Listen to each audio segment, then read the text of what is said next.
Juste là pour faire ce problème-là. Donc, dans ce problème, il faut calculer l'aire totale du solide décomposable. Donc, pour ça, il faut tout simplement se donner une stratégie de travail. Donc, la stratégie de travail que je propose serait tout simplement de dire que, bon, on va au lieu d'appeler cône, cylindre, euh, demi-boule, je vais appeler ça, je vais prendre les couleurs, OK? Donc, ce qu'on voit, pour calculer l'aire totale de tout ça, il va falloir faire l'aire latérale de la partie en vert. Donc, je dis bien latéral parce qu'il n'y a pas la base là-dedans. Donc, la partie en vert, plus l'aire latérale, OK, du cylindre qui serait en jaune. Donc, je vais prendre les lettres pour éviter,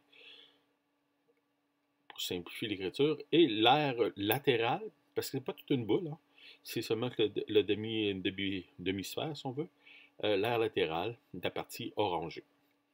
Maintenant, une fois qu'on s'est donné comme stratégie de calculer l'aire latérale de chacun, ce qui serait important, c'est de regarder comment on fait pour les calculer.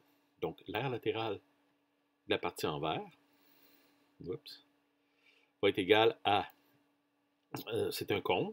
Donc, on sait que le cône, c'est périmètre de la base fois l'apothème divisé par 2. Périmètre de la base, lui, est égal à 2 pi r parce que c'est un cercle. OK. Fois, oups, j'ai dit fois l'apothème, j'ai marqué h. On va faire juste une petite correction ici. OK, donc fois l'apothème. OK. Fois a ici. Et on divise par 2. Puis là, on constate que si on simplifie les deux, ben, la latérale est égale à pi r a. Tout simplement. La latérale d'un cône, c'est égal à pi r a. Donc, ça, c'est la première étape. On pourrait regarder, je vais juste écrire ici, on va juste écrire la latérale de la partie verte. Donc, ici, on regarde ce qu'on a comme données. Donc, si on observe, c'est que je connais l'apothème. OK. Donc, ici, je vais juste prendre un surligneur. Donc, l'apothème est connu. Donc, ça, c'est réglé. Par la suite, on peut observer que le rayon, le rayon, on ne le sait pas. OK, donc le rayon, là, il faut le trouver.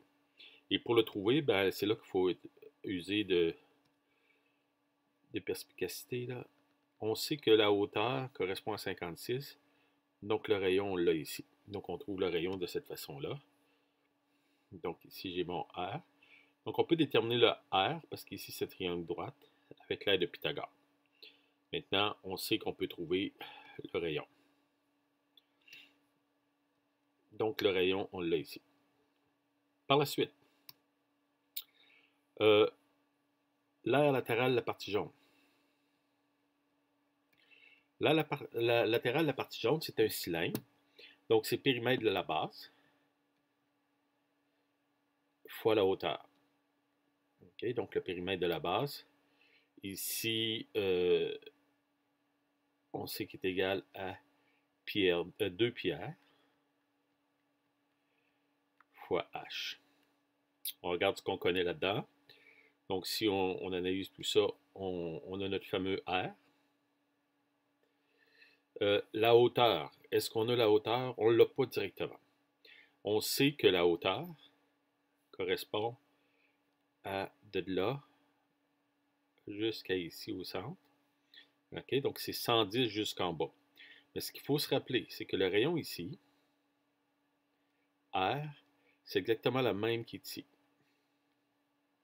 Donc à ce moment-là, on est capable de dire que la hauteur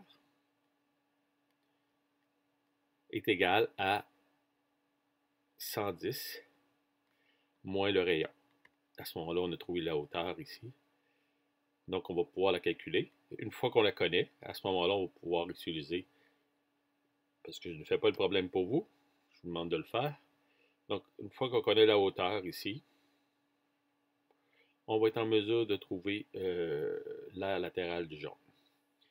Et finalement, si on regarde pour la partie orangée, donc l'aire latérale, bon, j'aurais pu dire l'aire tout court au complet, là. Donc l'aire, je grossis un petit peu, l'aire latérale de la partie orangée, on pourrait dire que c'est égal à 4 pi r2 divisé par 2, parce que c'est seulement que la moitié. Il n'y a pas la base, donc ça donne 2 pi r2 ici là, donc c'est l'aire latérale de la partie orangée.